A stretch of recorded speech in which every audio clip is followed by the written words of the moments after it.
Article 25, article 26, article 27 और article 28।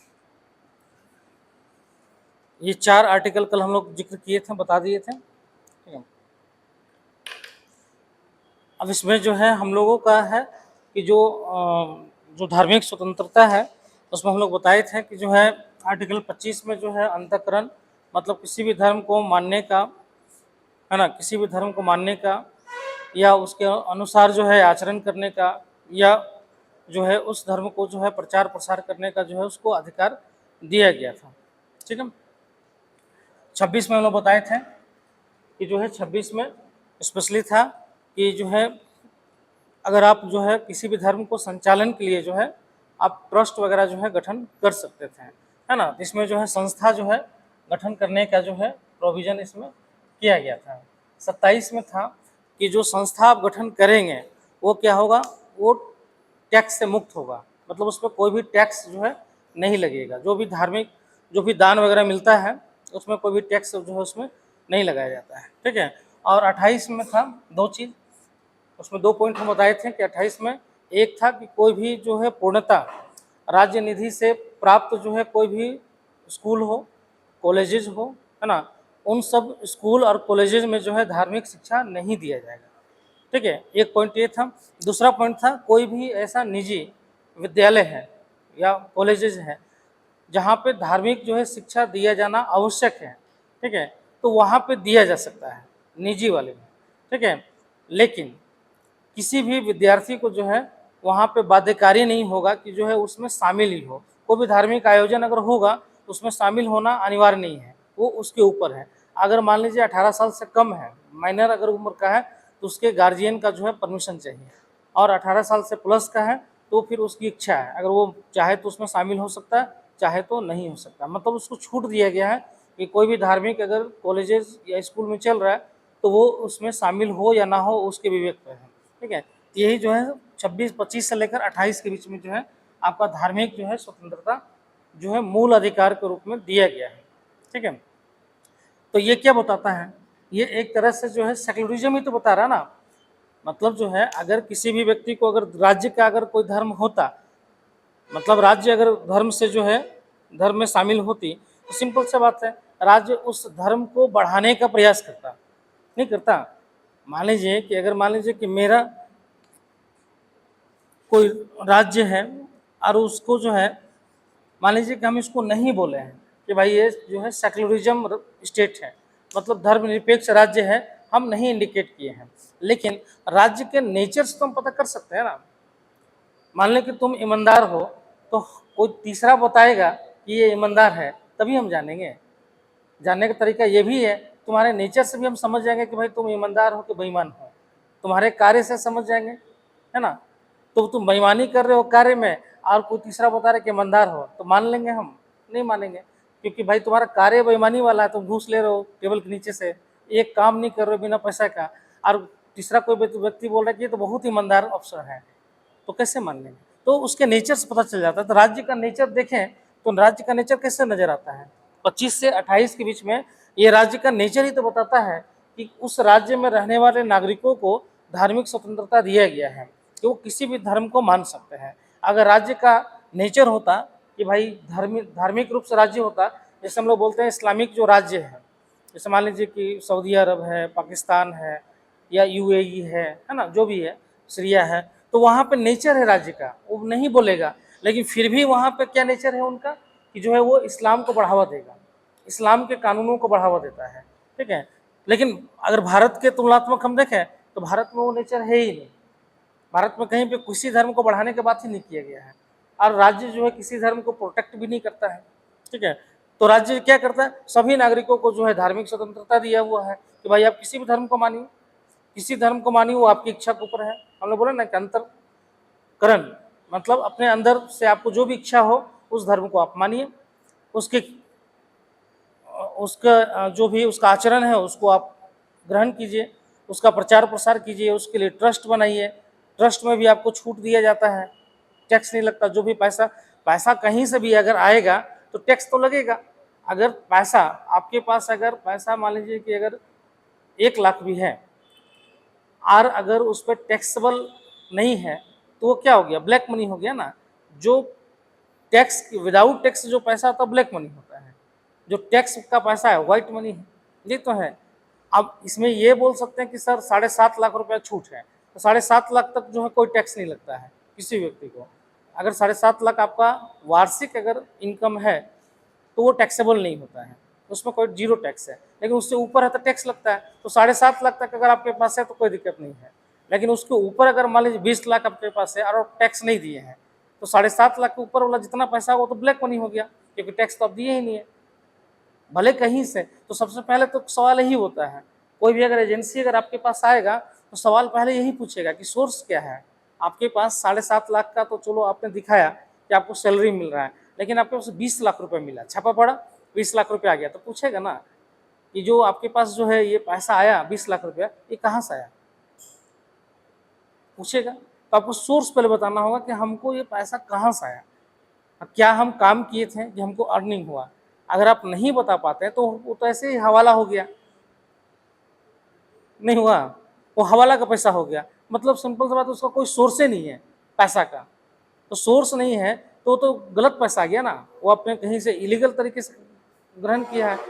तो पहले तो आप उसमें फंस जाएंगे, फिर टैक्स आपने नहीं जमा किया फिर उसमें फंसेंगे। तो ईडी वाला कहाँ पाता है, इसी पैसा में जहाँ पे सोर्स नहीं होता है पैसे का। अब किसी के पास 300 करोड़ रुपया आया और 30 करोड़ का टैक्स दे रहा है, तो 270 करोड़ रुपया उसके पास आया कहाँ से, तो ईडी वहाँ पहुँचेगा कि आया कहाँ से। समझ में? अगर आप सोर्स बता दिए कि भाई हमारा पैसा यहाँ से आया और लीगल सोर्स है, मेरा बिजनेस आया, हम टैक्स नहीं दिए लेकिन पैसा मेरा वैलिड है, हमने ये बिजनेस किया उससे पैसा हमारे पास आया लेकिन हम टैक्सेशन नहीं दिए, तो फिर इनकम टैक्स आएगा। तो बोले ठीक है आपने टैक्स जमा नहीं किया, तब आप टैक्स जमा कीजिए।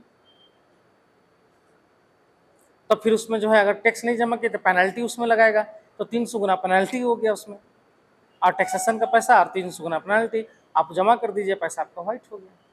तो उसमें आप जेल नहीं जाएंगे, लेकिन सोर्स नहीं बताएंगे तो जेल चले जाएंगे। ठीक है, कि कोई इलीगल हो गया काम आपका।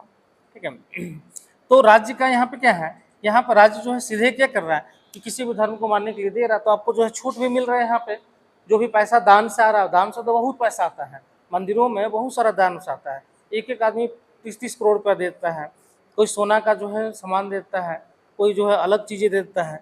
तो दान का पैसा जो है आपका क्या होता है कि जो है टैक्स से छूट होता है, उसमें कोई टैक्स नहीं लगता है। ठीक है, उसका कोई सोर्स भी नहीं पूछता है। तो ये हो गया। ठीक है, तो ये आपका जो है अधिकार जो है 25 से 28 के बीच में दिया गया है। लेकिन ये क्या है, ये ऐसा नहीं है कि ये अधिकार जो है आपका जो है अनंत है, मतलब जो है अत्यांतिक, इसको बोलते हैं, एक वर्ड आता है अत्यांतिक, अत्यांतिक है ना। मतलब ये नहीं है कि मतलब इस अधिकार को कम नहीं किया जा सकता या इस अधिकार को जो है रोका नहीं जा सकता है। ये ऐसा नहीं कि मतलब अधिकार आपको दे दिया गया तो ये आपको इस अधिकार को छीना ही नहीं जा सकता है, नहीं छीना जा सकता है। ठीक है, किस आधार पर छीना जा सकता है, तो कल हम बताए थे 2-3 टर्मोलॉजी। एक तो लोकहित के आधार पर, लोकहित मतलब पब्लिक इंटरेस्ट के आधार पर, कहीं पे लॉ एंड ऑर्डर का जो है प्रॉब्लम हो रहा है तो वहाँ पे जो है रोक लगा रहा है। जैसे मान लीजिए कोविड है, कोविड में जो है रोक लगा दिया गया मंदिरों में जाने पे, मान लीजिए कि मस्जिद में जाने पे आपका रोक लग गया ना। तो अधिकार तो आपको था कि भाई आप आचरण कर सकते हैं, आप पूजा ग्रहण कर सकते हैं, लेकिन ये रोक लगा दिया गया है। तो लोकहित के आधार पर, क्यों कि लोगों को जो है लोगों के हित को जो है ध्यान में रखते हुए लगा दिया गया। दूसरा है नैतिकता के आधार पर, है ना, नैतिकता के आधार पर भी रोक लगाया जा सकता है। तीसरा है स्वास्थ्य के आधार पर, स्वास्थ्य के आधार पर भी जो है रोक लगाया जा सकता है। तो ये कुछ पोर्शन है जहाँ पे जो है रोक लगाया जा सकता है। उसके अलावा देखिएगा कि जो है धर्मांतरण पर भी जो है धर्मांतरण पर भी रोक लगाया जा रहा है। आजकल बहुत सारे राज्यों ने क्या किया कि धर्मांतरण कानून बना लिया अपने यहाँ, कि किसी को भी जो है लालच देकर या जबरदस्ती या किसी भी प्रेशर के द्वारा जो है किसी का धर्म चेंज करवा देना जो है इलीगल है। इसलिए जो है झारखंड में भी बना है धर्मांतरण कानून कि कोई भी जो है लालच देकर या किसी भी तरह का जो है प्रलोभन देकर किसी का धर्म का परिवर्तन नहीं करवाएगा। ठीक है, तो ये धर्मांतरण वाला पाठ है, ठीक है। तो इस आधार पर जो है रोक लगाया जा सकता है आपके धार्मिक स्वतंत्रता के आधार पर। तो ये क्या है, ये सब जो है धार्मिक स्वतंत्रता का अधिकार के क्या है, सीमाएं हैं। ये देखने में छोटा वर्ड्स है, लेकिन है इसका जो है, इसका अगर स्वरूप देखें बहुत बड़ा है। लोकहित का कोई जो है और छोड़ नहीं है। अब लोकहित है, पब्लिक इंटरेस्ट है, तो कुछ भी हो सकता है। जैसे एग्जाम्पल, रोड पे नमाज पढ़ना, कई राज्यों में भी मामला आया, यूपी में आया, हरियाणा में आया कि रोड पे नमाज पढ़ते हैं तो उसको रोक लगा दिया गया। क्यों? पब्लिक इंटरेस्ट के कारण। तो भाई आप रोड पे आप नमाज पढ़ रहे हैं, मालूम चल रहा है ट्रैफिक पूरा जाम हो जा रहा है, पूरा लॉ एंड ऑर्डर बिगड़ रहा है, तो उसके कारण क्या हो रहा है, रोक लगा दिया गया। समझ में? तो लोकहित का कोई जो है और छोड़ नहीं है ना। उसके अलावा जो है सिक्योरिटी भी इशू है। कहीं पे अगर मान ली कोई सा धार्मिक संस्था है और जो है गलत कार्य कर रहा है, तो वैसे स्थिति में जो है उसके ऊपर बैन लगाया जा सकता है। जैसे PFI लगाया गया, उस पर बैन, जो जहाँ जहाँ भारत में जहाँ जहाँ उसका ऑफिसेस था सब पे बैन लगा दिया गया। क्यों? क्योंकि उस पर आरोप लगा कि ये जो है फंडिंग करता है किसको, टेररिज्म को, या फंडिंग करता है जो है सांप्रदायिकता को बढ़ाने के लिए, तो उस पर रोक लगा दिया गया। तो ऐसा कोई भी अगर कार्य होगा जो लोकहित के आधार पे हो, सुरक्षा के आधार पे हो, है ना, नैतिकता के आधार पे हो, स्वास्थ्य के आधार पे हो, तो राज्य जो है धार्मिक स्वतंत्रता को कम कर सकता है या उसके अधिकार को छीन सकता है। ठीक है, ये आपका जो है सीमाएं हैं धार्मिक स्वतंत्रता का। तो क्वेश्चन जो है ऐसे ही होता है कि धार्मिक स्वतंत्रता के अधिकार से आप क्या समझते हैं। भारतीय संविधान में धार्मिक स्वतंत्रता के अधिकार के विभिन्न प्रावधानों को बताएं तथा इनकी सीमाओं को भी बताएं। ठीक है, तो क्वेश्चन ऐसे ही पूछ देगा, धार्मिक स्वतंत्रता का अधिकार को आपको एक्सप्लेन करना है और उसकी सीमाओं को बताना है, मतलब उसको किस आधार पर जो है उस पर रोक लगाया जा सकता है। क्लियर?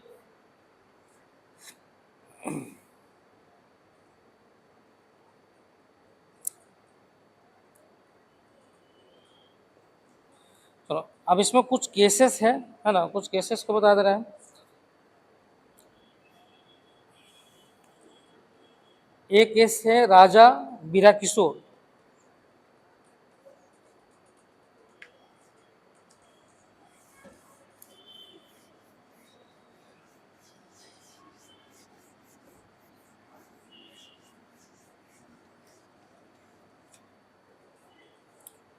एक केस है राजा बीरा किशोर,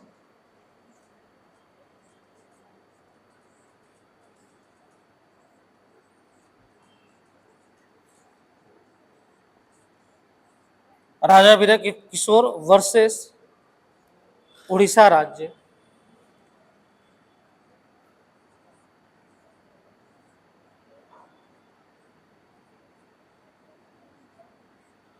उन्नीस सौ चौसठ। ठीक है,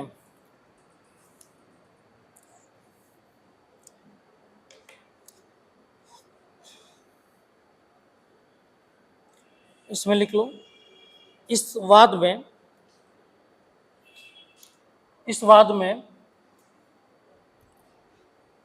जगन्नाथ मंदिर अधिनियम, इस वाद में जगन्नाथ मंदिर अधिनियम 1954 की वैधता को चुनौती दी गई थी।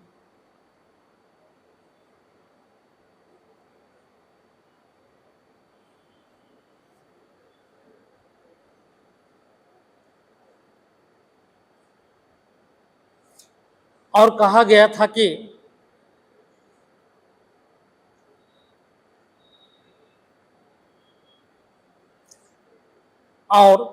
था कि यह अनुच्छेद 26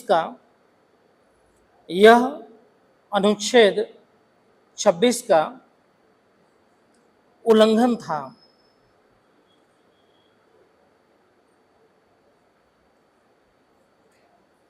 अनुच्छेद 26 का उल्लंघन था। इस वाद में न्यायालय ने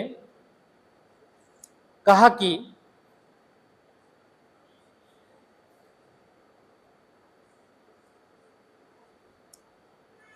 यह अधिनियम केवल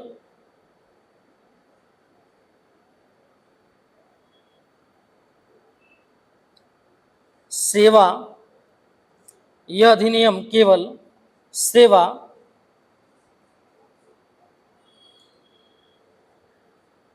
पूजा के धर्मनिरपेक्ष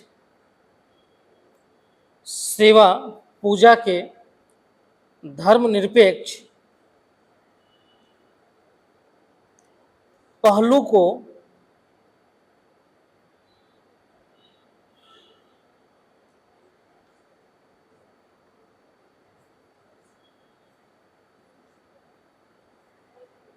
को विनियमित करता है, विनियमित करता है। अतः यह अनुच्छेद 26 का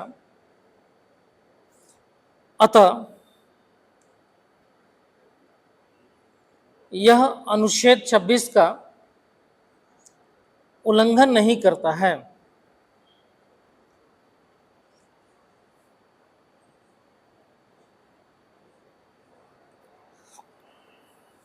उल्लंघन नहीं करता है।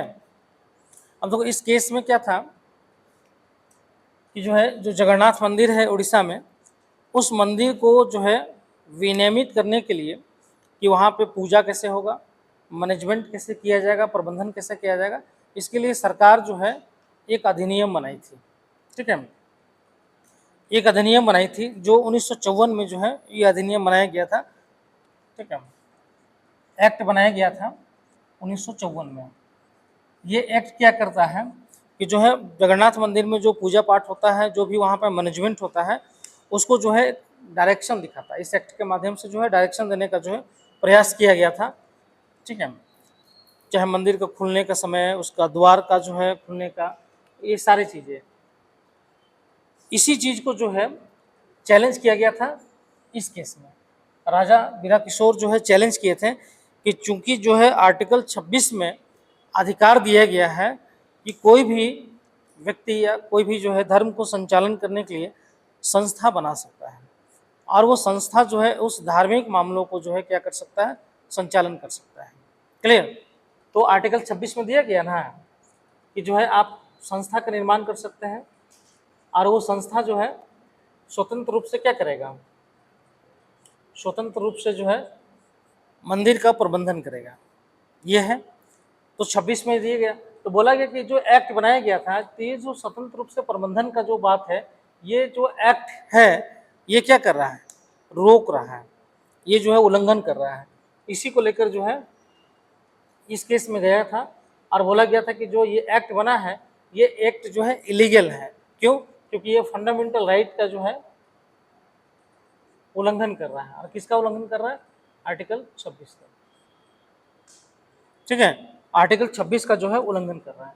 तो सुप्रीम कोर्ट जो है इस केस में माना कि जो है जो ये अधिनियम बनाया गया है, ये आर्टिकल जो है 26 का उल्लंघन नहीं कर रहा है। क्यों? क्योंकि जो है सरकार जो है चाहे तो जो है उसका जो सेवा जो किया जाता है, मंदिर का जो सेवा है, जो सर्विसेज है, उसको अधिनियमित कर सकती है। मतलब यहाँ पर सरकार को अधिकार दिया गया कि सरकार चाहे तो उस संस्था को जो है उस संस्था को अधिनियमित करने के लिए, संचालित करने के लिए जो है कोई भी विधि बना सकती है। तो यहाँ पे जो है राज्य को ये अधिकार मिल गया कि कोई भी संस्था को अधिनियमित, कोई संस्था बना हुआ है, चल रहा है, तो उसको अधिनियमित करने के लिए जो है सरकार चाहे तो कर सकती है। ठीक है, मतलब हम पहले ही बोले ना कि ये जो आत्यांतिक नहीं है, जो अधिकार दिया गया है ये जो है आत्यांतिक नहीं है। ठीक है, इस पर जो है बाउंडेशन भी है, और ये बाउंडेशन जो है राज्य लगा सकता है। ठीक है, इस केस में यही था।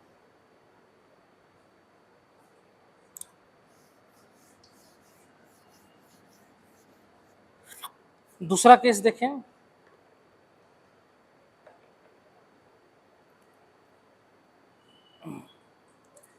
दूसरा केस है एम इस्माइल फारूकी।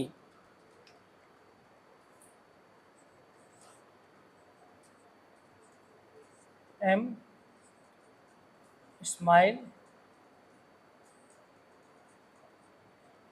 फारूकी वर्सेस भारत संघ 1994।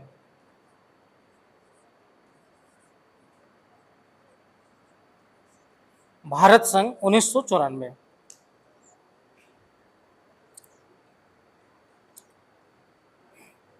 उसमें लिख लो, इस वाद में सर्वोच्च न्यायालय ने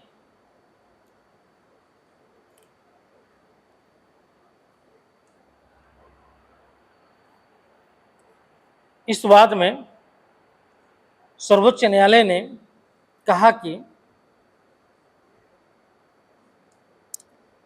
मस्जिद इस्लाम की एक आवश्यक मस्जिद इस्लाम की एक आवश्यक प्रथा नहीं है।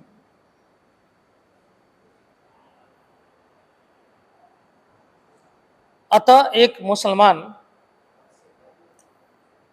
आवश्यक प्रथा कस्टम नहीं है। आवश्यक मस्जिद इस्लाम की एक आवश्यक प्रथा नहीं है। अतः एक मुसलमान खुले स्थान पर कहीं भी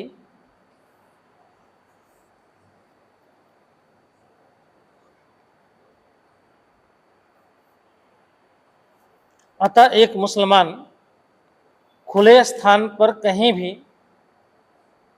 नमाज कर सकता है।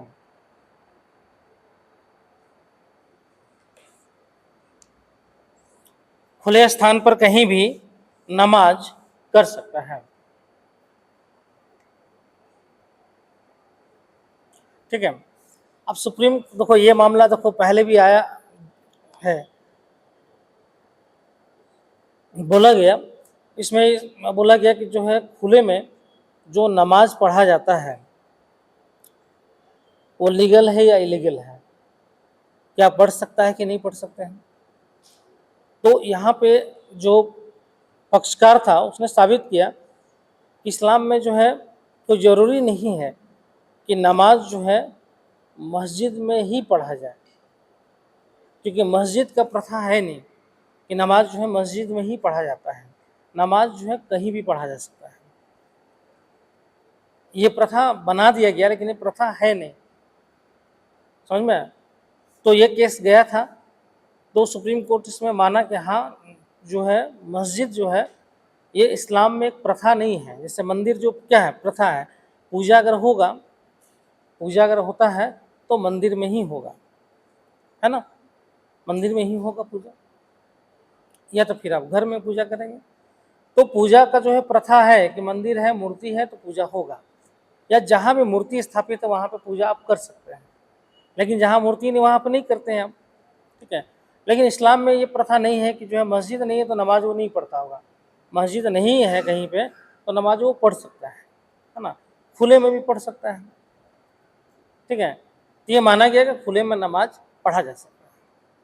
लेकिन अब यहाँ पे देखो विवाद है, तो सुप्रीम कोर्ट ने फैसला दे दिया कि खुले में जो है नमाज पढ़ा जा सकता है, क्योंकि मस्जिद जो है इस्लाम का प्रथा नहीं है। तो फिर राज्य जो है खुले में नमाज जो पढ़ा जाता है उस पर रोक क्यों लगा देता है? उस पर रोक लगा देती है ना, या वहाँ पढ़ने पे जो है यूपी में तो बना ही दिया गया है कि आप खुले में नमाज नहीं पढ़ सकते हैं, समझ में आया? तो खुले में नमाज पढ़ा जाएगा तो सरकार रोक लगा देती है। तो सुप्रीम कोर्ट का जो डिसीजन है जो बोल रहा है कि खुले में नमाज पढ़ सकते हैं, और दूसरे तरफ है कि खुले में नमाज जब पढ़ रहे हैं तो सरकार डंडा मार कर भगा दे रही है। तो सुप्रीम कोर्ट का जो आदेश है उसका उल्लंघन नहीं हो रहा है, हो रहा। तो सुप्रीम कोर्ट को तो पुलिस को रोक लगाना चाहिए, क्यों ऐसा काम कर रहा है, लेकिन फिर भी सुप्रीम कोर्ट रोक नहीं लगा रही है, क्यों?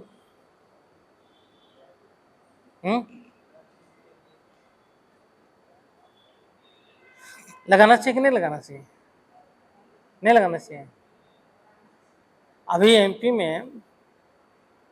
में परसों का घटना है, 10 लोग जो है चिन्हित की 9 या 10 लोग जो है चिन्हित किया गया और उन पे आरोप था कि जो है बीफ का जो है जो बीफ है वो अपने घर में रखे हुए थे, था ना। तो बीफ का जो है चूँकि शायद एमपी में इलीगल है बीफ का मीट का या गाय काटना अपने का, तो उसपे जो है रोक लगा हुआ है और 10 लोगों के यहाँ मिल गया, फ्रीजर वगैरह में रखा हुआ मिल गया और उसके बाद जो है सरकार उनके ऊपर कार्रवाई कर दी। ये जो है बढ़ावा दे रहे हैं, है ना, कानून का उल्लंघन कर रहे हैं।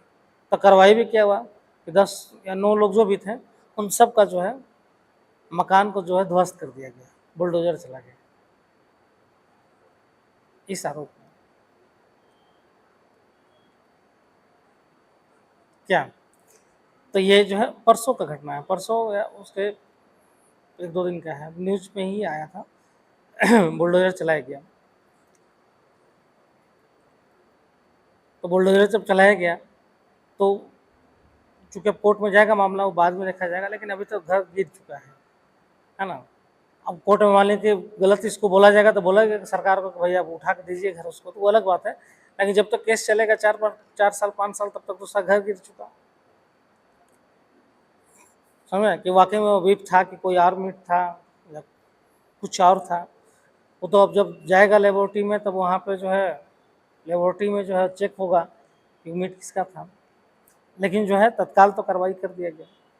तो क्या इसको माना जा सकता है कि धार्मिक जो आज़ादी है या धार्मिक जो स्वतंत्रता है उसका उल्लंघन हो रहा है, सरकार के द्वारा जो उल्लंघन किया जा रहा है। अभी एक और केस आया यूपी में, जो है आदेश शायद अभी कैबिनेट से पास नहीं हुआ, लेकिन जो है आदेश जारी हुआ, पेपर में ही ये आर्टिकल्स आया था कि जो कांवड़ यात्रा होता है कांवड़ यात्रा, तो कांवड़ यात्रा को सुगम बनाने के लिए, मतलब आसान रास्ता बनाने के लिए यूपी सरकार जो है एक रास्ता बना रही है कांवड़ यात्रा के लिए, ठीक है। और उस कांवड़ यात्रा में जो है लगभग जो रास्ता बनाया जाएगा उसमें लगभग 33,000 पेड़ को जो है काटने का प्लान है।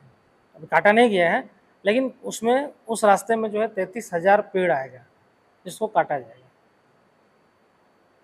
तो ये इशू जो है अभी उठा है, तो एनजीटी जो नेशनल ग्रीन ट्रिब्यूनल है उसने जो है जवाब मांगा है सरकार से, यूपी गवर्नमेंट से जवाब मांगा है कि क्या आपका ऐसा कोई योजना है जिसमें जो है 33,000 पेड़ जो है काटा जाएगा।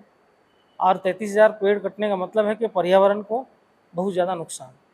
तो पर्यावरण का जहाँ भी मुद्दा आएगा वहाँ एनजीटी आ जाता है, ठीक है। ये मामला किया है एनजीटी में, इससे पहले भी केस गया था जब रवि शंकर जो है श्री 108 लगाते हैं, रवि शंकर जो है यमुना के किनारे में जो है एक सम्मेलन किए थे, बहुत बड़ा सम्मेलन किए थे, मतलब उसमें 10 लाख लोग इकट्ठा हुए थे। और उस सम्मेलन में जो है उन्होंने बहुत बड़े भव्य तरीके से जो है पंडाल वगैरह बनाया गया था, मैदान टाइप का जो है यमुना किनारे बनाया गया था। और उसमें उन पे आरोप लगा था कि जो है उनके इस तरीके के 10 लाख लोगों को वहाँ पे बुलाने से यमुना का जो है पानी गंदा हो गया। दूसरा है कुछ जो है पर्यावरण के पेड़ों को भी जो है नुकसान पहुँचाया गया था, कुछ पेड़ों को काट कर मैदान टाइप का बनाया गया था, ये आरोप लगा था। तो उस पर शायद एनजीटी जो है सुनवाई भी किया था और शायद उनके ऊपर जो है चार्ज भी कुछ किया गया था, ठीक है। तो कहीं भी पर्यावरण से संबंधित कोई भी मामला आता है तो वो एनजीटी के पास चला जाता है, समझ में, नेशनल ग्रीन ट्रिब्यूनल जो है उसके पास चला जाता है और वो उन मामले को जो है देखता है, ठीक है। तो मालूम तो चल रहा है कि पेड़ जो है लगाइए, यहाँ तो पेड़ काटने की बात हो रहा है। मुंबई में भी इशू उठा था, कई पेड़ों को जो है मेट्रो कॉरिडोर ले जाने के कारण जो है कई पेड़ों को काटने का जो है प्रस्ताव था, बाद में उसमें रोक लगा दिया गया, बहुत आंदोलन हो रहा था। उसी तरह छत्तीसगढ़ में भी आंदोलन हो रहा था, वहाँ भी जो है कौन जगह सुकमा या कुछ जगह है जहाँ पे जंगल काट कर जो है वहाँ पे कोई उद्योग लगाने का था, तो वहाँ भी आदिवासी लोग विरोध कर रहे थे खूब जम के, हाँ छत्तीसगढ़ में। हम्म। हाँ हंसदेव, वहाँ भी विरोध हो रहा था खूब जम के, है ना। तो पर्यावरण वाला में तो विरोध हो ही रहा है, और ये भी हो रहा है कि भाई आज के डेट में अगर इसी तरीके से जो है पर्यावरण का नुकसान पहुंचाते रहेंगे तो अभी तो 46 डिग्री गया है, भविष्य में 2-4-5 साल में जो है 50+ ही जाएगा, नहीं तो 50+ चला जाएगा। मानसून भी देखो लेट हो गया, 5 जून को जो है केरला में घुस जाता है, 15 जून तक जो है इस क्षेत्र में आ जाता है, नॉर्थ इंडिया में बंगाल की खाड़ी होते हुए घुस जाता है ना। लेकिन अभी तक जो है कोई आता पता नहीं मानसून का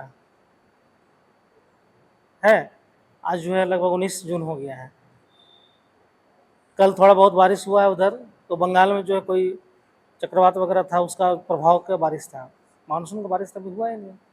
मानसून अगर 15 दिन लेट अगर हो जाता है तो पूरा पूरा फसल चक्र गड़बड़ हो जाएगा,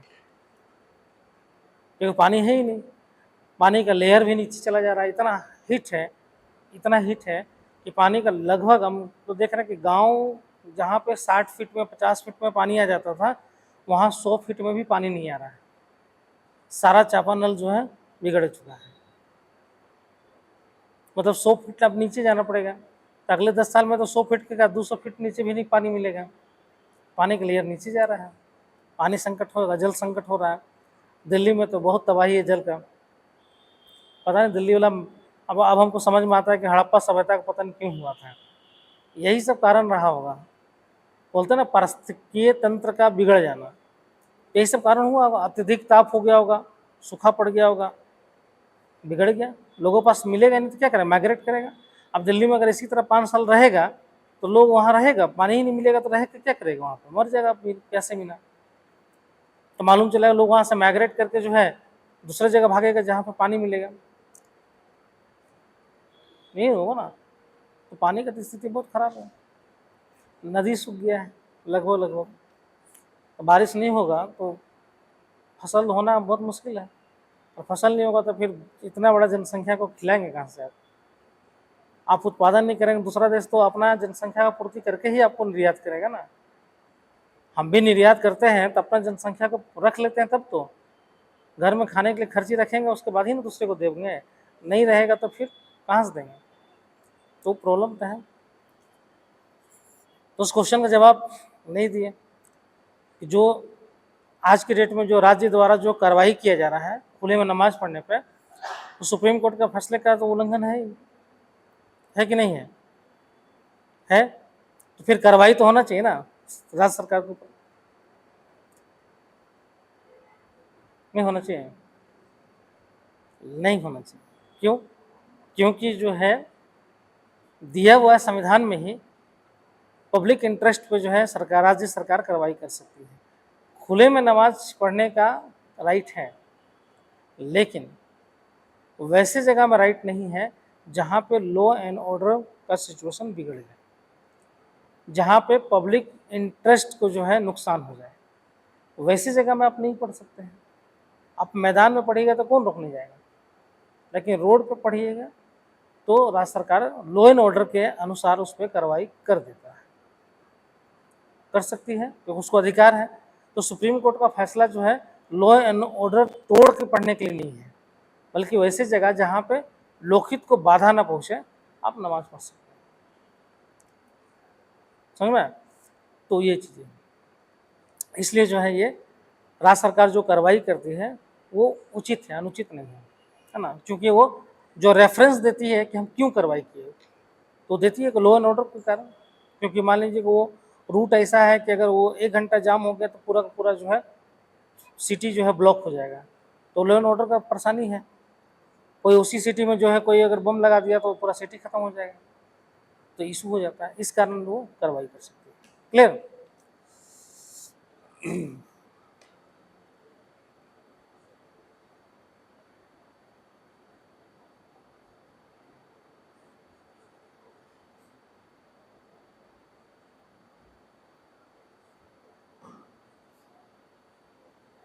चलो नेक्स्ट है बिजोय, तीसरा है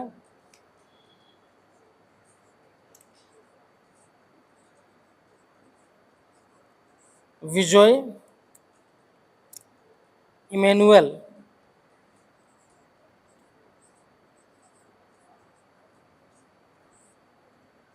विजय इमैनुअल वर्सेस केरल राज्य 1986।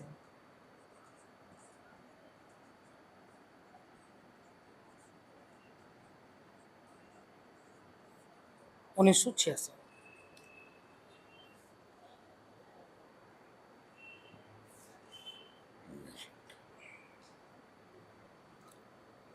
इस मामले में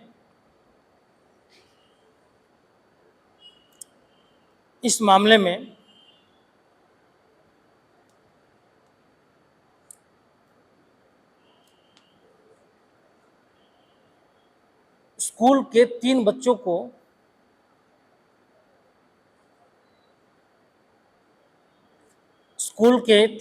को निलंबित कर दिया गया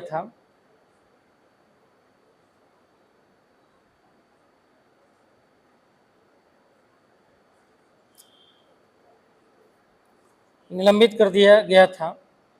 क्योंकि उन बच्चों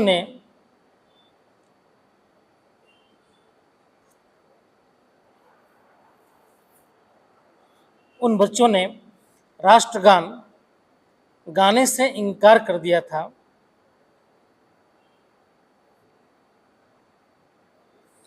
राष्ट्रगान गाने से इनकार कर दिया था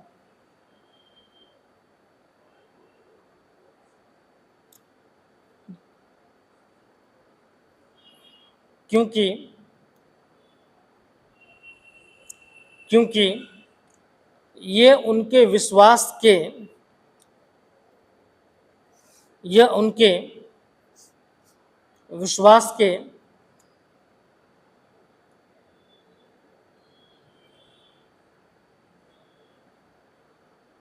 सिद्धांतों के खिलाफ है।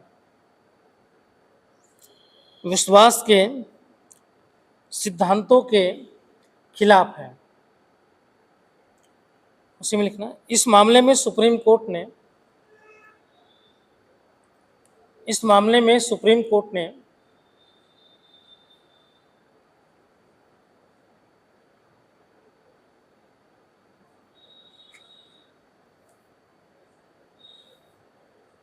निर्णय दिया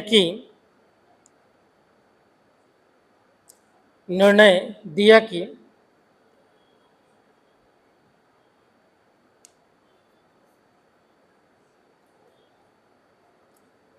यह निष्कासन मौलिक अधिकारों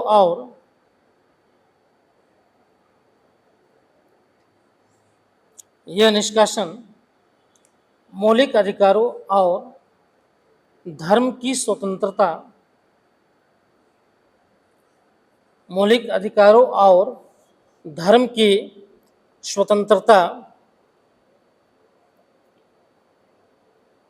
के अधिकार का उल्लंघन है।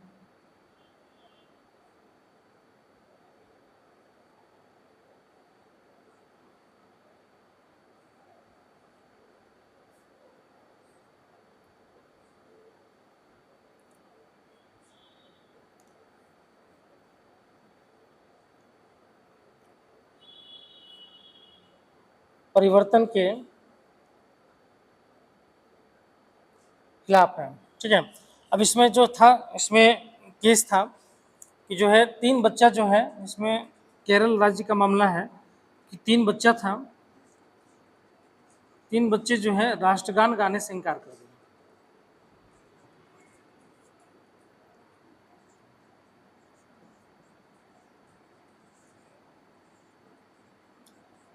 राष्ट्रगान गाने से इनकार कर दिए। अब ये राष्ट्रगान गाने से इनकार कर दिए, तो इस आधार पर जो है स्कूल मैनेजमेंट जो है, जो स्कूल प्रबंधन था, ठीक है, इनको जो है निलंबित कर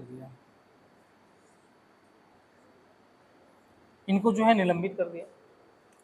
अब इसके बच्चों को, जो 3 बच्चे का पेरेंट्स थे, उन लोगों ने जो है कोर्ट में जो है मामला को, सुप्रीम कोर्ट में गया मामला इन बच्चे का, और उनके जो पेरेंट्स हैं उन्होंने बोला कि जो है स्कूल जो निलंबित किया है ये गलत है। क्यों? क्योंकि राष्ट्रगान नहीं गाने का इन्होंने कारण बताया कि जो है राष्ट्रगान में जो वर्ड्स हैं वो वर्ड्स जो है उनके सिद्धांतों के कुछ सिद्धांतों के खिलाफ है। कुछ वर्ड्स हैं जो हम लोग अपने धर्म में उन वर्ड्स का नाम नहीं ले सकते हैं। ठीक है, तो बोला कि जो हमारा जो सिद्धांत है उस सिद्धांत के जो है खिलाफ है। इसलिए जो है इन लोगों ने नहीं नाम लिया। चूंकि धार्मिक हमको स्वतंत्रता है तो धर्म के आधार पर चीज़ें जो है हम कर सकते हैं धार्मिक आधार पर। तो इसलिए जो है बच्चों ने नहीं गाया राष्ट्रगान, तो वो उनका धार्मिक सिद्धांतों के कारण नहीं गाया, और इस कारण जो है बच्चों को जो है निलंबित कर दिया गया राष्ट्रगान नहीं गाने के कारण। ये गलत है, इलीगल है और धार्मिक स्वतंत्रता का उल्लंघन भी है। इसी को जो है सुप्रीम कोर्ट ने जो है जब मामला गया तो उसने बोला कि हाँ ये मामला जो है ऐसा है कि मतलब जो है बच्चों को जो निलंबन किया गया वो जो है गलत है, और ये जो है धार्मिक स्वतंत्रता के अधिकार का उल्लंघन भी है। ठीक है, धार्मिक स्वतंत्रता का उल्लंघन भी है। तो एक तरह से है कि राष्ट्रगान अगर आप नहीं गा रहे हैं, अगर मान लीजिए आपके धार्मिक स्वतंत्रता के अगेंस्ट में कोई वर्ड्स आप नहीं बोल रहे हैं, तो वैसी स्थिति में जो है आपको निलंबित नहीं किया जा सकता है, और जो है धार्मिक आज़ादी के आधार पर जो है आप उन मामलों को ये कर सकते हैं। ठीक है, आप नहीं बोल सकते। यही जो है केसेस था मोटा मोटी, और धार्मिक जो स्वतंत्रता था वो भी जो है पूरा चैप्टर कंप्लीट हुआ। क्लियर? समझ में आया? समझ में आ रहा है? अरे ठीक है जी। किसी को डाउट हुआ इसमें तो बता पूछ लो।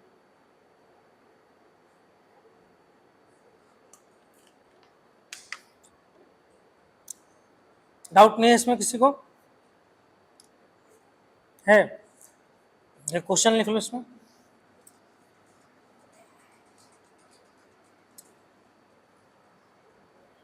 क्वेश्चन लिखो, धार्मिक स्वतंत्रता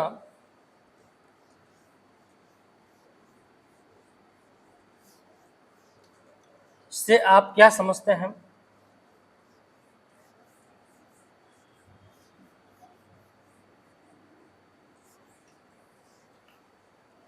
धार्मिक स्वतंत्रता से आप क्या समझते हैं? संविधान में दिए गए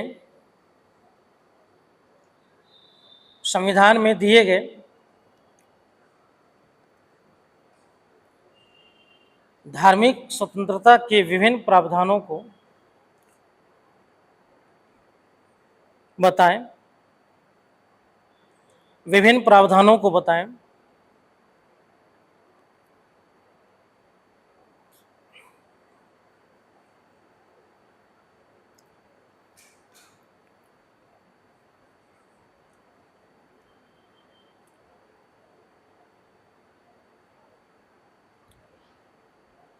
उसी में लिखो धार्मिक स्वतंत्रता, उसी में, हाँ, धार्मिक स्वतंत्रता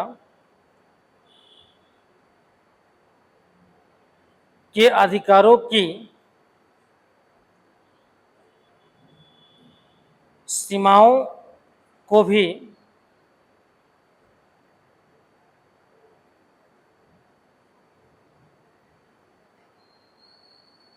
बताएं। सीमाओं को भी बताएं।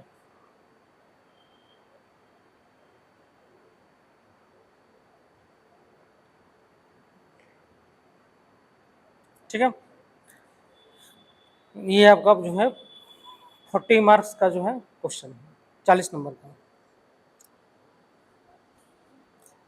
चलिए अब नेक्स्ट हम लोग का है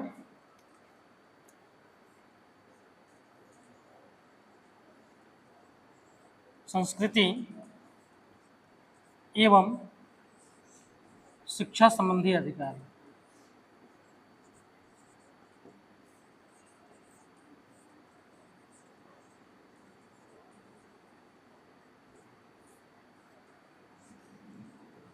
ठीक है, जो नेक्स्ट है वो है संस्कृति एवं शिक्षा संबंधी अधिकार।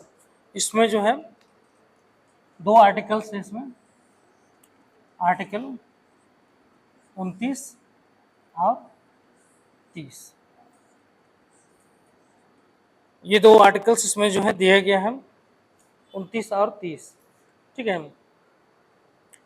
आर्टिकल जो 29 है,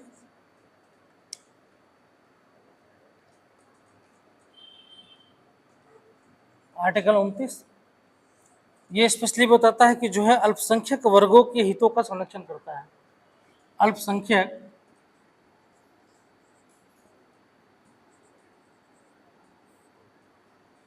वर्गों के हितों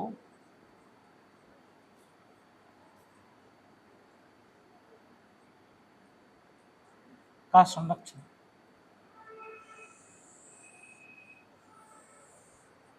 ठीक है। इसमें जो है अल्पसंख्यक वर्गों के हितों के संरक्षण की बात किया गया है। ठीक है। अल्पसंख्यक क्या होते हैं?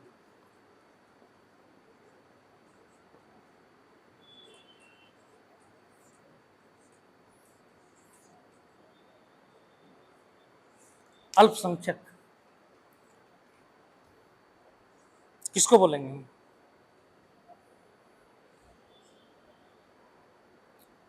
बताइए, अल्पसंख्यक किसको बोलेंगे?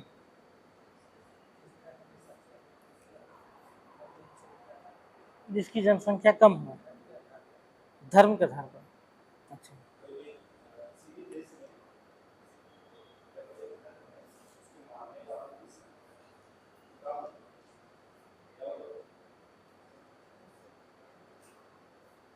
ठीक ठीक तो बोल रहे थे, ठीक ही जा रहे थे।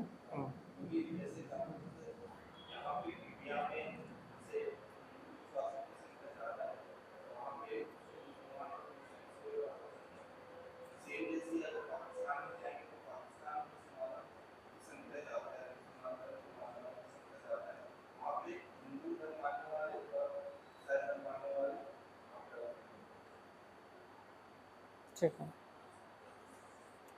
तो हिंदुस्तान में जो है बहुसंख्यक कौन है? हिंदू। और अल्पसंख्यक कौन है? मुस्लिम। मुस्लिम है, ईसाई है, सिख है, पारसी भी है, जैन भी है ना, बौद्ध भी है। तो जैन, बौद्ध और सिख तो हिंदू धर्म का ही पार्ट है, तो फिर उनको अल्पसंख्यक क्यों माना जाता है? नहीं तो वो हिंदू धर्म का ही पार्ट है ना, वो हिंदू धर्म का ही पार्ट है, तो उनका काउंटिंग तो हिंदू में ही होना चाहिए, तो बहुसंख्यक होना चाहिए। लेकिन वो अल्पसंख्यक क्यों माने जाते हैं?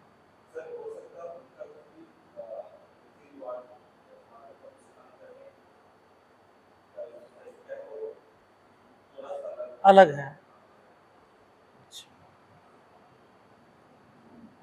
और क्या समझ में आता है अल्पसंख्यक?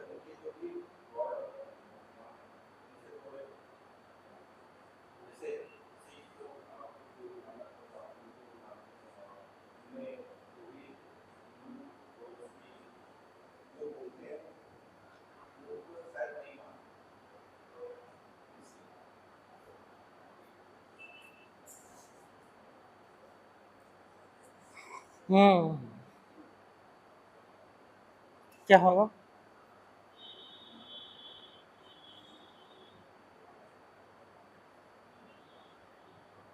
बोलो जी, तुम लोग बोलो। गूगल खोज लिए? गूगल गूगल से खोज लेते। ठीक है। दो दो तीन चीज इसमें फैक्ट है। जैसे बोले कि मतलब जो है किसी भी देश में जो है धार्मिक रूप से देखा जाता है कि जो है बहु जिसका ज़्यादा मेजोरिटी होता है, संख्या ज़्यादा होता है, वो बहुसंख्यक होता है। जिसका कम संख्या होता है उसको अल्पसंख्यक बोला जाता है। अल्प है, कम है ना, कम। भारत के अकॉर्डिंग देखेंगे तो अल्पसंख्यक का परिभाषा थोड़ा अलग है। हम लोग अल्पसंख्यक जो है दो तरीके से निकालते हैं। एक तो पूरे भारत का जो है देखेंगे तो पूरे भारत के आधार पर जो है हिंदू क्या है, बहुसंख्यक है। इस्लाम, ईसाई है ना, बौद्ध, जैन वगैरह जो है, सिख जो है वो अल्पसंख्यक श्रेणी में आते हैं, पहला। दूसरा देखेंगे, दूसरा जो निकाला जाता है वो राज्य के हिसाब से निकाला जाता है, स्टेट वाइज। स्टेट वाइज निकालेगा तो कुछ स्टेट में हिंदू भी अल्पसंख्यक है, जैसे जम्मू एंड कश्मीर है ना, वहाँ पे हिंदू जो है अल्पसंख्यक है और इस्लाम जो है बहुसंख्यक है। कुछ पूर्वोत्तर वाले राज्य में जाइएगा है ना, तो वहाँ पे जो है वहाँ भी आपको मिल जाएगा। कहा तो ये भी जाता है कि असम भी जो है आज के डेट में जो है वहाँ पे हिंदू जो है अल्पसंख्यक हो गए हैं, कहा यह जाता है, लेकिन अभी काउंटिंग नहीं हुआ है, मुसलमानों की संख्या ज़्यादा हो गया है। हाँ वही वही, इसीलिए तो पूर्वोत्तर वाला क्षेत्र में एनआरसी लागू करने का प्रयास किया जा रहा है। एनआरसी का जो है जो बेस है वो बेस ही बनाया जा रहा है 1971 के पहले का। 1971 का बेस बनाया जा रहा है कि 1971 के पहले से जो भी लोग थे उसी को जो है मूल नागरिक माना जाएगा, क्योंकि माइग्रेशन 1971 के युद्ध के समय उसके बाद हुआ है। तो खासकर जो है पूर्वोत्तर के राज्यों में जो है बहुत सारे जो है बांग्लादेशी आ गए और जो है उनकी जनसंख्या, बंगाल में भी, एटलीस्ट बंगाल में बोला जाता है कि बंगाल में स्थिति आज के डेट में बोला जाता है, भले वो काउंटिंग ना हो, आज की स्थिति बोला जाता है कि वहाँ पर जो है हिंदू ही अल्पसंख्यक हो गया है, इस्लाम जो है, मुस्लिम जो है बहुसंख्यक हो गया है। तो बीजेपी आरोप लगाती ही है कि जो है वहाँ पर जो है सारे बांग्लादेशी को जो है वहाँ पे गढ़ बना हुआ है, वोट बैंक की राजनीति हो रहा है, सारे जो इकट्ठा होकर वोट कर देते हैं और वहाँ पर बीजेपी हार जाती है ना, बोलते हैं बीजेपी हार जाती है। पिछले बार तो 18 सीट आ गया था, इस बार वो भी नहीं आया, इस बार शायद 10 सीट है ना, 10 या 8 सीट में से समटा गई या 9 सीट में।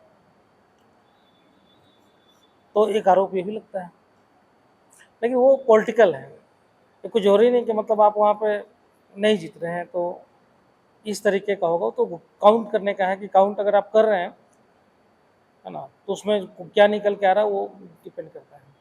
एक और इशू आता है रोहिंग्या मुसलमान का, जो म्यांमार से जो है माइग्रेट करके भारत में आ गए हैं, ठीक है। और बहुत सारे रोहिंग्या मुसलमान तो जो है देखोगे तो नागरिक की तरह रह रहे हैं यहाँ पे, मतलब यहाँ पे सब कुछ बना कर बैठे हुए हैं, यहाँ तक कि जो है राशन कार्ड भी बना कर बैठे हुए हैं। कुछ कुछ मामला नज़र आया है, राशन कार्ड भी है, आधार कार्ड भी है, वोटर कार्ड भी है, सब कुछ है, तो नागरिक बन के बैठे हुए हैं। तो कहने का मतलब है कि अगर दूसरे देश का नागरिक अगर यहाँ पे आकर यहाँ का नागरिकता लेकर यहाँ पे रह रहा है, यहाँ के संसाधनों का प्रयोग कर रहा है, तो यहाँ का जो मूल निवासी हैं उनके संसाधनों को क्या कर रहा है, कम कर रहा है। दूसरा चीज़ क्या हो रहा है कि उसके कारण जो है जो माइग्रेशन होता है, चाहे बांग्लादेश से हो चाहे म्यांमार से हो, उन माइग्रेशन के कारण क्या हो रहा है कि लोगों की इंफ्रास्ट्रक्चर पे क्या हो रहा है, दबाव बढ़ रहा है, खाद्यान्नों पर दबाव बढ़ रहा है। अब मान लीजिए 10 लाख या 1 करोड़ आ गए, तो 1 करोड़ लोग तो खा रहे हैं ना यहाँ पे, तो खाद्यान्न पर दबाव बढ़ गया, खाद्यान्न पहले से ही कम है, यहाँ के नागरिकों को पूरा नहीं हो रहा है, और 1 करोड़ लोग आके और खाएंगे, तो कहीं ना कहीं यहाँ के लोगों को क्या करना पड़ेगा, खाद्यान्न नहीं मिलेगा या तो महंगा रेट पे मिलेगा। रोजगार अगर ले रहे हैं तो रोजगार यहाँ के लोगों को घट रहा है। तो कहने का मतलब है कि जो है उसके अलावा जो है मलिन बस्तियों में जो है अपना घर बना लेते हैं, तो एक वो भी परेशानी है। सार्वजनिक जो ज़मीन होता है उस पर कब्जा कर लेते हैं, बना लेते हैं घर, और फिर बाद में हटाने पर जो है दंगा भड़क जाता है, तो लॉ एंड ऑर्डर का भी इशू हो जाता है, जल का इशू हो जाता है, खाद्यान्न का इशू हो जाता है, बिजली का संकट आ जाता है, रोजगार पर संकट आ जाता है, बहुत सारे प्रॉब्लम होता है, ठीक है। तो इसलिए बोला जा रहा था कि अब जो है उसको एनआरसी के तहत जो है चेक किया जाएगा कि कितने लोग जो है बाहर से आकर यहाँ पे बसे हुए हैं। जो पहले से यहाँ रह रहे हैं वो तो है ही, लेकिन जो बाहर से आकर रह रहे हैं उनका जो है चेक किया जाएगा। और उसका क्या होगा नहीं मालूम, उनको भगा दिया जाएगा कि उसको रखा जाएगा या अलग कर दिया जाएगा।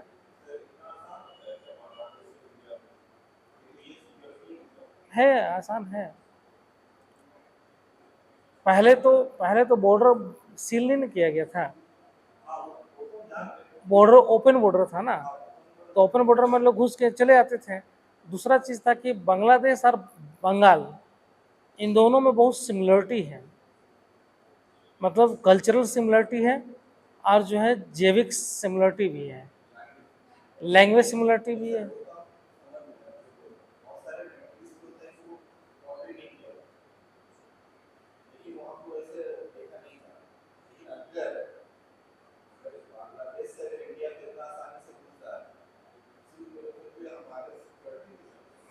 हाँ हाँ, बोला जाता है कि एक्चुअली बांग्लादेश के साथ जो है भारत का सीमा बहुत बड़ा है ना, बहुत बड़ा सीमा है। और कुछ सीमा जो है नदियों के माध्यम से भी जाता है, नदियों में भी सीमा बनता है। तो कुछ सीमाएं जो है अभी चूंकि उस तरह का बाउंड्रीज नहीं बना था पहले, मतलब पहले बना था कटीला तार का लगाया हुआ था, लेकिन उसको काट के घुस जाते थे, है ना। तो उस हिसाब से वो क्या करते थे कि जो है माइग्रेट होकर यहीं पे कुछ लोग आए और यहीं पर रह गए, है ना। जैसे मान लीजिए अभी नेपाल के साथ है, नेपाल के साथ हमारा बाउंड्रीज जो है किस तरीके का है, ओपन बाउंड्रीज है। आप यहाँ से जो है आधार कार्ड लेके जाइए, आप नेपाल घुस जाइए, नेपाल को लोग भारत में घुस जाएगा, है ना। तो बोला जाता है कि लोग जो है टहलने निकलता है भारत में, दातून तोड़ता है नेपाल में, बिहार के लोग, और वहाँ मुंह धो के खाना नाश्ता वहाँ करके आ जाता है। लोग टहलने निकलता है नेपाल में जाके शराब पी के जो है भारत में आ जाता है। तो इस तरह का ओपन सीमा है, ठीक है। तो पहले बांग्लादेश के साथ भी ओपन सीमा था, हाँ, चूँकि जो है बोला जाता है कि भारत जो है पाकिस्तान के विभाजन में जो है बांग्लादेश को बनाने में भारत का बहुत बड़ा हाथ था, इसलिए जो है एक तरह से उसको दोस्त के रूप में ले के चलते थे। तो ओपन सीमा था, अब बाउंड्रीज हो गया है, अब माइग्रेशन कम हो गया, लेकिन जो लोग आ गए हैं तो उनका कितना लोग आए हैं उसका कैसे काउंटिंग होगा। ये तो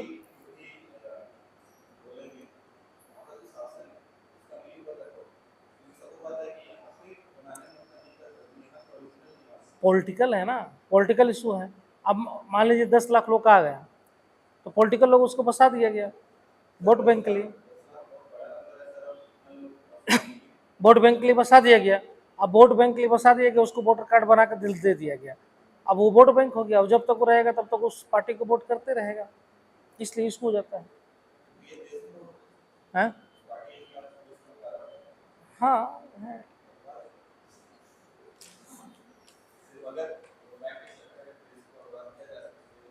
है तो, लेकिन ये प्रूव नहीं हो पाएगा ना, प्रूव कैसे कीजिएगा, तो पार्टी ने इसको बनाया, तो जनरली है।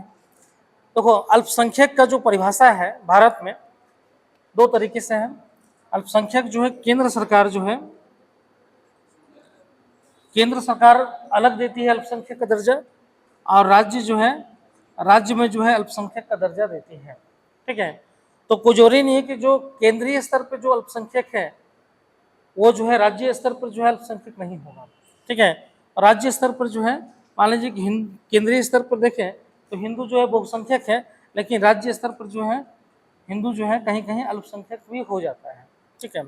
अल्पसंख्यक का कोई परिभाषा भारतीय संविधान में नहीं दिया गया, लेकिन अकॉर्डिंग टू सुप्रीम कोर्ट